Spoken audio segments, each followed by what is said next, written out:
Anyway, it's an honor to be able to speak to you, especially just a couple of days after you've basically announced your retirement from wrestling as well. Well, the wrestling media, as it were, is sloppy at best. And, I made the comment, I was being asked a question, and let me give you the context.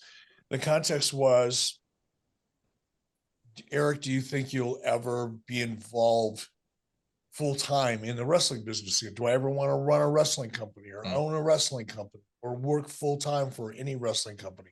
And my answer is absolutely not. That's never going to happen again. That is in my rear view mirror, as I like to say.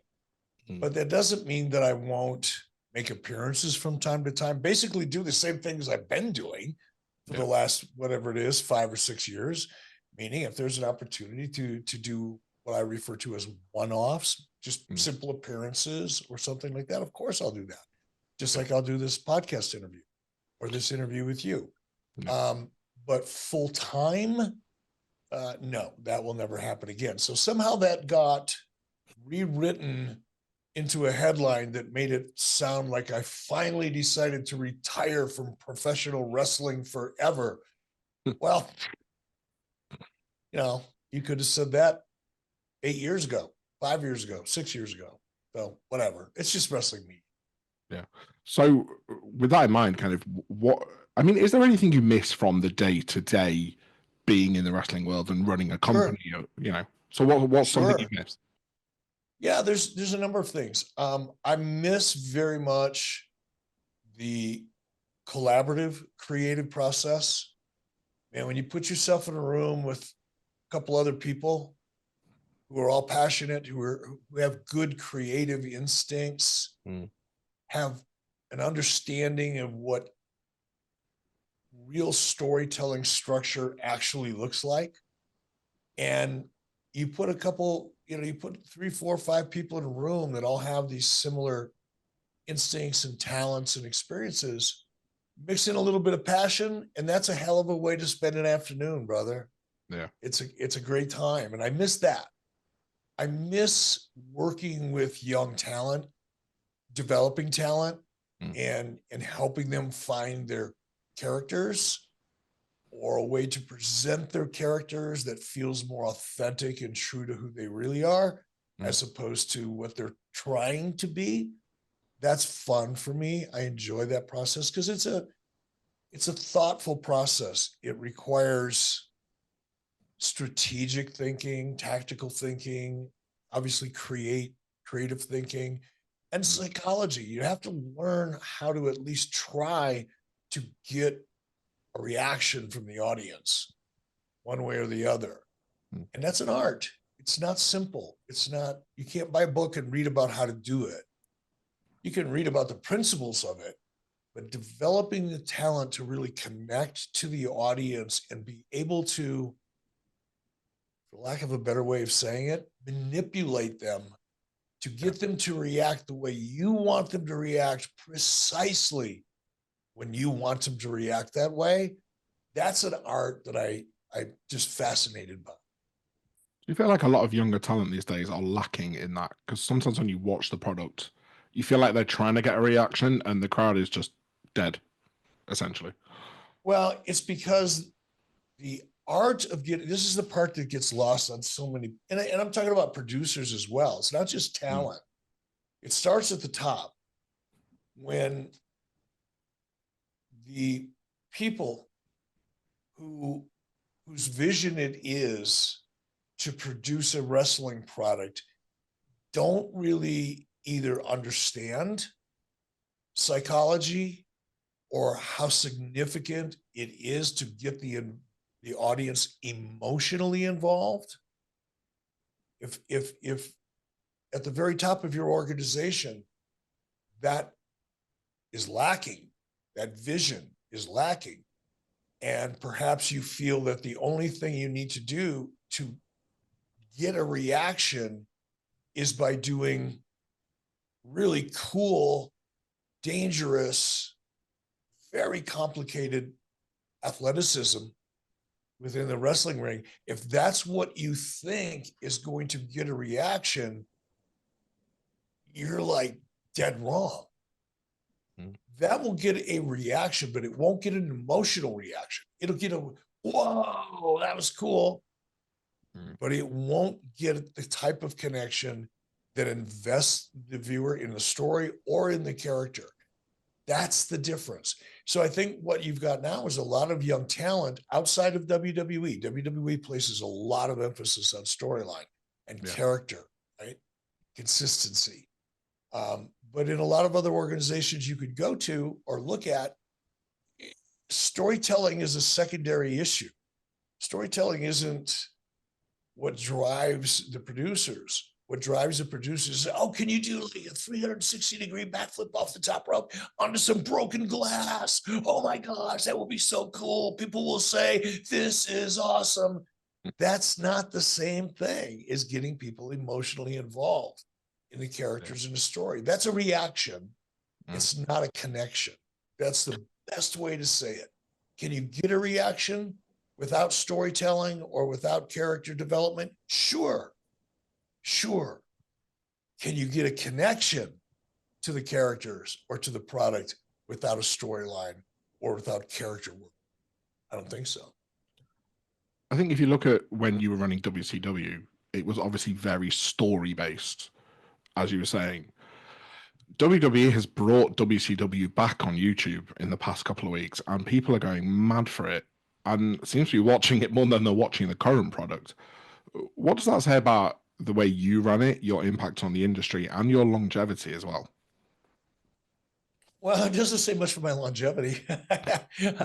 I spent 5 months in the business back in 2019, and up until that point, I've been out of it for almost 10 years. So, but I think, look, Nitro, people either weren't around and weren't paying attention back then, or have become a victim of the kind of peripheral wrestling media narrative about Nitro, which is fairly negative, to be honest. But people don't really understand how significant Nitro was. If I were to take you back in a timeline, and I'll do this as briefly as possible because I don't want to lose your viewers or listeners' interest or readers. But up until 1995, up until Nitro, September 1995, if you go back and you look at the WWE programming, forget about the matches and who beat who and who's the champion. None of that matters for this conversation. Go back and look from a macro perspective. What were those characters? Who were those characters designed to appeal to? What were the WWE storylines that existed at the time? What audience were they targeting? What was the core of the WWE business model back in 1995 prior to Nitro? Without dispute, without any argument, because none would stand up to what I'm about to say, the WWE product, their core business, the entire business model at its core was built to appeal to teens and preteens. That was the demographic that WWE decided they could monetize most effectively.